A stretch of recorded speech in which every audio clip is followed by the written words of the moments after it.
Saludos compañeras maestras, compañeros maestros, alumnas y alumnos, padres de familia y público en general. En esta ocasión les traigo un nuevo video, el tema el reencuentro con el colectivo del taller intensivo de capacitación docente. Les platicaré sobre la verdad de las emociones, el cómo replantear actividades para enfrentar retos y obtener nuevos éxitos. Comenzamos con una frase que dice: el reencuentro también puede ser con tus miedos y estos ayudarán a que forjes un espíritu valiente. Presentación. Ante la situación de emergencia que vivimos a nivel mundial, en la que fue necesario replantear la forma de llevar el proceso educativo, las maestras y los maestros del país continuaron con su labor brindando mayor esfuerzo y dedicación para atender las necesidades de las alumnas y los alumnos, y con ello hacer posible el acceso a la educación a través del trabajo a distancia. Este ciclo escolar 2021-2022, el regreso a las escuelas de manera presencial implica un reencuentro de las maestras y los maestros con su colectivo, alumnado y familias, además de una oportunidad para fortalecer a la comunidad educativa que permita priorizar el bienestar de niñas, niños y adolescentes y su aprendizaje, con la participación de todas y todos, como lo establecen los objetivos de la escuela mexicana, que buscará implementar una educación profundamente humanista, científica y tecnológica. El objetivo es desarrollar todas las facultades del ser humano sin dejar de lado los derechos cultural y solidaridad, también de acuerdo a los principios de inclusión, equidad, excelencia y participación. Después de este periodo de trabajo a distancia y ante la posibilidad de que sean diversos los niveles de aprendizaje de las alumnas y los alumnos que estarán de vuelta en las aulas, es fundamental que maestras y maestros fortalezcan sus habilidades socioemocionales a nivel personal y colectivo, promuevan la participación corresponsable de las familias, usen herramientas de diagnóstico del aprendizaje y reflexionen sobre su práctica para reconocer, reforzar e innovar las estrategias de atención. En este sentido, el taller intensivo Reflexiones, Estrategias y Compromisos para el Regreso a Clases tiene la intención de apoyarles en el fortalecimiento de sus habilidades y saberes para afrontar los desafíos que representa este regreso a clases. Hoy más que nunca es importante considerar los diversos contextos y condiciones en que las maestras y los maestros llevan a cabo su labor. Por ello, en esta semana de capacitación al inicio del ciclo escolar 2021-2022, el taller se organizó de manera flexible en 5 sesiones, 3 de ellas dedicadas a contenidos propios del taller, 12 horas, y 2 días destinadas a planear y poner en marcha actividades que les permitan preparar el regreso a clases en coordinación con las autoridades de la entidad. Objetivo general y objetivos específicos. General: que las maestras y los maestros generen estrategias para fortalecer el aprendizaje de las alumnas y los alumnos, a partir de la reflexión y el reconocimiento tanto de su práctica como de la relación con el colectivo y la comunidad, a fin de afrontar los retos en el regreso a clases. Específicos: que las maestras y maestros: 1. Identifiquen sus emociones en torno al regreso a clases desde lo individual y lo colectivo, con la finalidad de plantear acciones que les permitan propiciar un reencuentro positivo con todas y todos. 2. Generen estrategias para promover la participación de madres, padres de familia o tutores como figuras coadyuvantes del proceso educativo en un marco de respeto y colaboración. 3. Identifiquen la importancia del diagnóstico como una herramienta fundamental para tomar decisiones ante los desafíos que se presenten en el aprendizaje de las alumnas y los alumnos. 4. Generen estrategias de trabajo en el aula, enfocadas en las características de las alumnas y los alumnos, para fomentar la autonomía, el ambiente de colaboración en el grupo y el trabajo entre pares. 5. Establezcan compromisos para favorecer un regreso a las aulas centrado en el bienestar y en el aprendizaje del alumnado. Materiales de trabajo. Para el desarrollo del taller se requieren algunos recursos que se han realizado en otros espacios de formación y gestión. El decálogo de la colaboración en la escuela, que realizaron en el taller intensivo de capacitación Horizontes, Colaboración y Autonomía para Aprender Mejor, al inicio del ciclo escolar 2020-2021. Las acciones que se vinculan con la familia en el ámbito participación de la comunidad del programa escolar de mejora continua. El último diagnóstico de aprendizaje que realizaron con sus alumnas y alumnos. Productos del taller. 1. Inventario de estrategias para la participación. Conjunto de estrategias ordenadas con las que las maestras y los maestros promoverán la participación corresponsable de madres, padres y o tutores, para favorecer el aprendizaje de las alumnas y los alumnos. 2.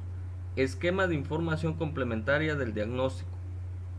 Descripción de aspectos a incorporarse en el diagnóstico, así como los actores que pueden proporcionar la información. 3. Repertorio de insumos para el trabajo en el aula. Integración de los elementos generados en las actividades realizadas en la sesión que se enfocan en el desarrollo de la autonomía, la atención diferenciada y el trabajo entre pares. 4. Tendedero de compromisos. Selección de acuerdos y acciones que asumirá el colectivo para favorecer el regreso a clases. Agenda de trabajo. Primera sesión, el reencuentro con el colectivo. Objetivo. Identifica tus emociones en torno al regreso a clases desde lo individual y lo colectivo. Actividad 1. Mis emociones ante el regreso a la escuela. Observamos el gráfico de emociones de manera individual y plenaria. Número 1. Expresa tu sentir al regresar a ver alumnos, alumnas y compañeros. 2. Desde tu percepción, ¿qué cambios notas en ti? 3. Lee el texto Vivo mis emociones. 4. Elabora una red de emociones. Leyendo el texto Mis emociones.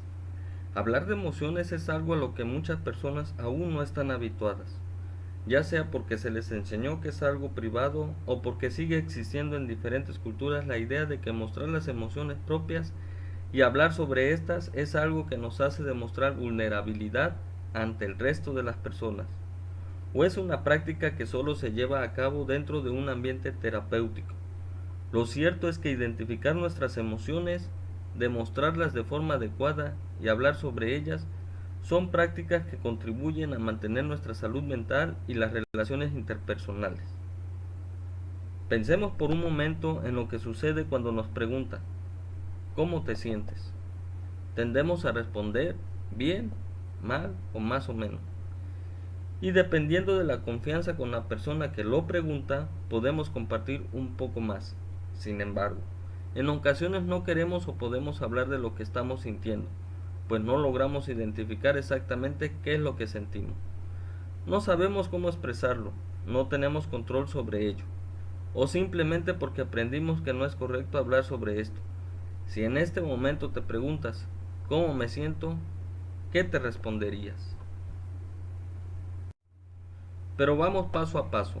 Definamos primero qué son las emociones. Humberto Maturana, 1988, menciona que se cree que lo que nos da humanidad y nos distingue de otros animales es el ser racionales. Sin embargo, el definirnos exclusivamente como seres racionales nos hace vivir en una cultura que desvaloriza las emociones y no nos permite ver el entrelazamiento cotidiano entre la razón y la emoción y que constituye nuestro vivir humano. Afirma entonces que el humano se constituye por este entrelazamiento y que todas nuestras acciones tienen un fundamento emocional, el cual, contrario a lo que se puede pensar, no es limitante.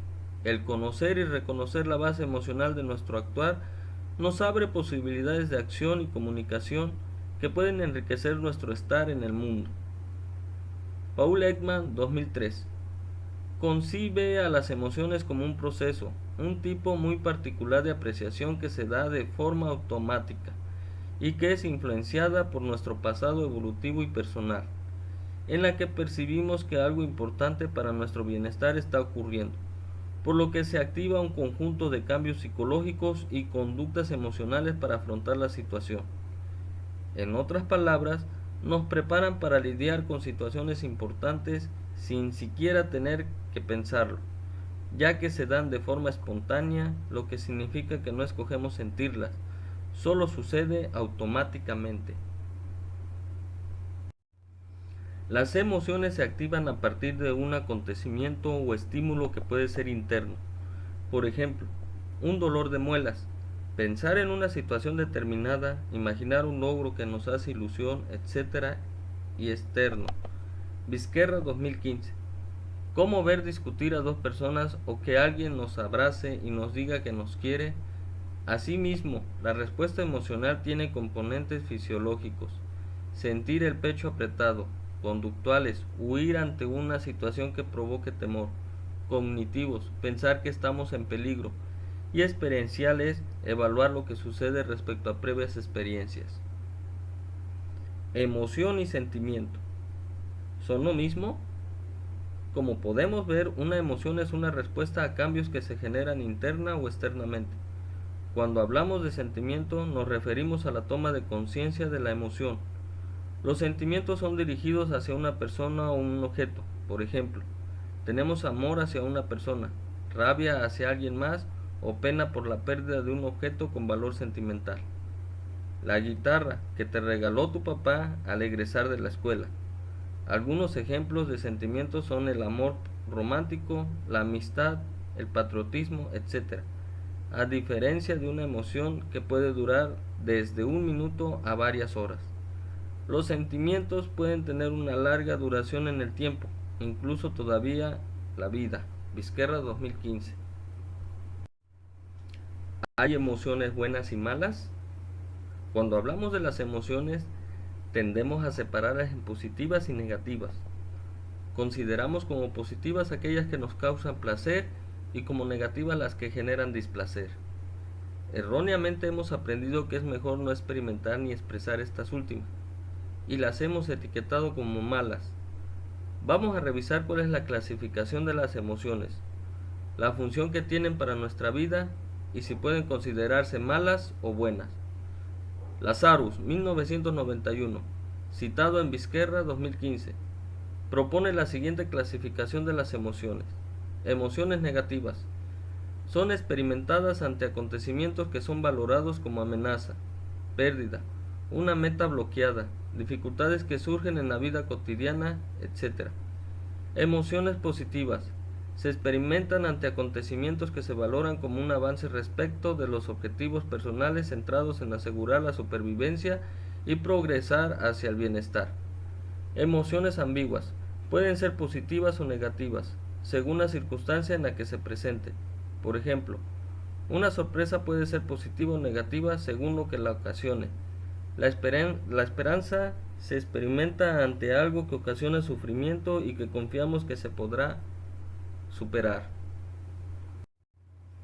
Emociones negativas. Requieren energías y movilización para afrontar la situación de forma más o menos urgente. Algunas emociones negativas son miedo, ira, ansiedad, tristeza, culpa, vergüenza, envidia, celos, asco. Emociones positivas. Estas emociones son agradables y proporcionan disfrute y bienestar. Algunas emociones positivas son la alegría, el orgullo, el amor, el afecto, la felicidad. Emociones ambiguas. Algunas emociones ambiguas son la sorpresa, la esperanza, la compasión, emociones estéticas, aquellas que experimentamos ante una obra de arte y ante la belleza. Es importante resaltar que todas y cada una de las emociones son legítimas y hay que aceptarlas y experimentarlas. La clasificación de algunas emociones como negativas no es porque sean malas, sino que, precisamente, se les asocia con el displacer que ocasionan o con la conducta que algunas personas tienen posterior a experimentarlas. Vizquerra 2015. Por ejemplo, golpear a alguien al experimentar ira, pero esto no tiene tanta relación con la emoción como con la capacidad personal de gestionar de manera adecuada las emociones. Resistirnos a vivir las emociones negativas puede derivar en afectaciones a nuestra salud emocional. puesto que cumple con una función muy importante para la adaptación y el ajuste personal. Por ejemplo, la ira puede generar respuestas de evitación o de confrontación. La cólera facilita las reacciones defensivas. Cholis 2005. El miedo impulsa la huida ante un peligro real o inminente, asegurando la supervivencia. La ansiedad nos permite estar vigilantes ante lo que puede ocurrir, etc. Vizquerra 2015. Martin Seligman 2003. Señala que las emociones consideradas negativas, como el temor, la tristeza y la ira, representan nuestra primera línea de defensa contra amenazas externas. El temor nos alerta que se acerca un peligro, la tristeza nos anuncia que la pérdida es inminente, y la ira nos dice que están abusando de nosotros. En términos evolutivos, el peligro, la pérdida y la ofensa representan amenazas para nuestra supervivencia. Las emociones positivas cumplen también con diversas funciones. La alegría nos permite continuar con nuestros planes, Vizquerra 2015. La felicidad favorece los vínculos sociales y las relaciones interpersonales, etc. Cholis 2005. De igual forma, tienen un objetivo fabuloso en la evolución, ya que amplían y hacen más duraderos nuestros recursos intelectuales, físicos y sociales, lo cual aumenta las reservas de las que podemos echar mano cuando nos enfrentamos a una amenaza o una oportunidad. Al mantener una postura más positiva ante las situaciones que se nos presentan, aumentamos nuestro bienestar y las probabilidades de que nuestras relaciones interpersonales prosperen. Fredrickson 1998, citado en Seligman 2003, promueven la salud psicosocial, intelectual y física, y sus efectos permanecen por un largo periodo aún después de que la emoción se ha desvanecido. Favorecen la regulación del comportamiento futuro en la persona, y son elemento clave en la autorregulación de las propias emociones. Seligman 2003. Dicho lo anterior, es importante aclarar que el hecho de que en tu vida haya un número considerable de emociones positivas no significa que ante una adversidad no experimentarás algún tipo de pesar. Seligman 2003. La vida no está hecha de blancos y negros. Contempla una gran gama espectacularmente amplia de colores y de claroscuros que en ocasiones nos permiten experimentar alegrías, amor y orgullo, y otras veces ira, enojo, desencanto. La clave está en no evitarlas, es decir, permitirnos vivir, identificar y expresar estas emociones y poder llegar a un estado de plenitud que nos permita elegir, aceptar y comprometernos con la realidad y nuestro entorno tal cual es. La conciencia emocional, de acuerdo con Vizquerra 2015, es la capacidad de adquirir conciencia de las propias emociones y de las de otras personas. Incluye la habilidad para interpretar el clima emocional en una situación determinada. Un aspecto muy importante para el reconocimiento de las emociones es darles nombre, es decir, tener la capacidad de utilizar un vocabulario emocional adecuado y utilizar las expresiones que sean las adecuadas en el contexto cultural para referirse a los fenómenos emocionales. Vizquerra 2015. El psicólogo Paul Ekman 2003, después de años de investigaciones realizadas en distintas culturas, llegó a la conclusión de que en todas ellas y en general, las personas experimentamos 6 emociones universales y que seguramente te resultarán familiares. Sus nombres son felicidad, enojo, asco, sorpresa, tristeza y miedo. A estas emociones también se les ha denominado como emociones básicas o primarias y constituyen los elementos fundamentales de la vida emocional. Para saber en qué consisten, te invitamos a leer sus definiciones. Emociones universales de Ekman. Felicidad. Regularmente surge de experiencias placenteras, puede utilizarse como equivalente a la alegría. Enojo. Surge cuando nos vemos impedidos para lograr una meta y o cuando somos tratados injustamente. En su expresión más extrema, el enojo puede llegar a ser peligro debido a su potencial conexión con la violencia. Asco. Surge como un sentimiento de aversión hacia algo que nos resulta ofensivo o insultante. Podemos sentir asco por algo que percibimos con nuestros sentidos: vista, olfato, tacto, oído, gusto, por las acciones o apariencia de alguien, incluso por las ideas de una persona o grupo de personas. Miedo. Surge ante la amenaza de daño, ya sea físico, emocional o psicológico, real o imaginario, aunque se le ha considerado como una emoción negativa. Cumple con una importante función al mantenernos a salvo, pues nos moviliza ante un peligro posible. Tristeza. Resulta de la pérdida de alguien o algo importante. Las causas de la tristeza varían enormemente, de acuerdo al concepto personal y cultural que se tenga acerca de la pérdida. Mientras que la tristeza es considerada una emoción negativa, cumple con la función de señalamos cuando necesitamos recibir ayuda o ser reconfortados. Sorpresa. Una reacción causada por algo novedoso, imprevisto, casual o desconocido. Otra definición del término sorpresa se refiere al acto y al resultado de sorprender. Red de emociones. Observen su red emocional y reflexionen sobre las siguientes preguntas. ¿Qué emociones les genera el regreso a clases de manera individual y como colectivo? ¿Qué coincidencias identifican? ¿Se ven todas y todos reflejados en esta red? ¿Para qué les sirve tener esta red emocional? Agenda de trabajo. Primera sesión. El reencuentro con el colectivo. Objetivo. Identifica tus emociones en torno al regreso a clases desde lo individual y lo colectivo. Actividad 2. Juntas y juntos regresamos a la escuela, individual y plenaria. Número 1. Lectura del texto. ¿Cómo autocuidarnos? 2. Redacten 6 formas en que pueden brindarse apoyo entre docentes. Leyendo el texto. ¿Cómo autocuidarnos? La pertenencia a un grupo crea un sentido de seguridad. Al establecer una conexión y un sentido de cercanía, se genera un espacio íntimo de confianza. Construir este espacio seguro requiere de tiempo para conversar, escucharnos y compartir. Cuando nos autocuidamos en colectivo, creamos espacios de confianza, respeto y bienestar que nos permiten expresarnos de manera abierta y libre, experimentar y vivir plenamente.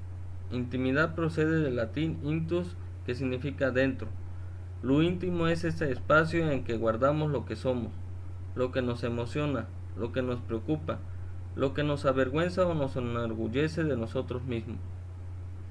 Para abrirnos a los otros se necesita crear una relación de respeto, de confianza, generar una conexión especial con las personas adecuadas, con las que nos sentimos seguros, con las que compartimos formas de pensar, ideales, valores, personas que también se hayan sentido vulnerables, que hayan tenido experiencias similares a nosotros o que tengan la necesidad de ser escuchados, que te miren a los ojos, que pregunten cómo te sientes, qué necesitas. A veces esas personas están muy cerca de nosotros. Pueden ser nuestras amigas, padres, maestras o mentores. Personas que nos quieren, que nos han visto crecer, nuestra hermana, la tía, que nos invita los sábados a comer. Muchas veces, para construir un espacio de escucha íntimo, lo que se requiere es escoger la ocasión adecuada y oportuna para crear un momento de cercanía, para establecer una conexión, el instante para estar a cara, sin teléfonos móviles que interrumpan el cruce de miradas. A veces más que un espacio, hay que construir ese momento, provocarlo. Por ejemplo, invitando a la persona con la que queremos charlar a caminar por el barrio, ir a un parque cercano, atrevernos a entrar en su espacio y dejar que entren al nuestro para crear un momento compartido, en el que al principio tal vez no nos sintamos plenamente escuchados, pero que con la práctica podamos ir abriendo esa puerta para compartir temores, dudas y construir juntos un sentido de intimidad que nos dé seguridad. Crear redes de apoyos es fundamental para el autocuidado individual y colectivo, pues es una manera de escucharnos, de hacer frente a los riesgos, las violencias y la crisis, de informarnos en informar, de construir confianza, de sentirnos protegidos y proteger a los demás, de organizarnos con la gente que nos rodea, de aportarnos solidaridad y apoyo mutuo. Formar parte de una red de cuidados, de satisfacciones y afectos duraderos propicia que las personas que allí forman comunidad nos conozcan, de tal manera que sepan qué necesidades tenemos y nosotros conozcamos las necesidades de las demás, abriendo canales, puentes, vías en las que los saberes, preocupaciones y afectos viajan en todas direcciones. Las redes de apoyo atienden necesidades, ayudan a enfrentar problemas y dan contención en distintos niveles, tiempos y espacios. Si tenemos alguna necesidad, un problema o el tema que nos importa no está siendo atendido, es una gran oportunidad para organizarnos con otras y empezar a tejer una red. Buscar a las que sienten la misma preocupación, comunicar nuestras inquietudes, encontrar los puntos comunes, buscar a quienes han hecho cosas similares y tienen experiencias para compartir, hacer un plan de colaboración y poco a poco tejer una red. Así como en las puntadas de un tejido, cada hilo que lo conforma le da cuerpo y fuerza. De igual manera, cuando tejemos una red de apoyo, cada persona aporta desde su vulnerabilidad y desde sus fortalezas, desde su experiencia y sus afectos, y de esta manera, juntas, nos hacemos más fuertes. Las redes están vivas, son un organismo en sí mismo y son un tejido que es habitado por muchas personas, por lo que también necesitan de sus propios autocuidados. Reflexionen, respondan. ¿Qué podemos hacer para que la experiencia emocional que representa el regreso a clases sea positiva para el colectivo? Enfrentar el reto y crear actividades exitosas que favorezcan los principios de la nueva escuela mexicana, que son inclusión, equidad, excelencia y participación, en un ambiente de mucho cuidado hacia la salud mental y física. ¿De qué forma podemos ser una red de apoyo que fomente el autocuidado emocional de quienes conformamos el colectivo? Mediante la comunicación asertiva, que además del autocuidado fomente la autoconfianza, la autoestima, seguridad, colaboración, adaptación social, libertad de expresión, haciendo caso en hablar siempre en primera persona, etc. A continuación, redacten 6 formas en que pueden brindarse apoyo entre docentes para el autocuidado tanto en lo individual como en lo colectivo en este regreso a clases. 1. Tener comunicación asertiva de respeto y cordialidad. 2. Practicar el mindfulness con alumnos y compañeros maestros. 3. Fomentar los hábitos de higiene en la escuela y salón. 4. Promover la vida saludable con los compañeros maestros, padres de familia y alumnos. 5. Crear redes de apoyo con una comunicación asertiva con compañeros, alumnos y padres de familia. 6. Fomentar y practicar los derechos asertivos.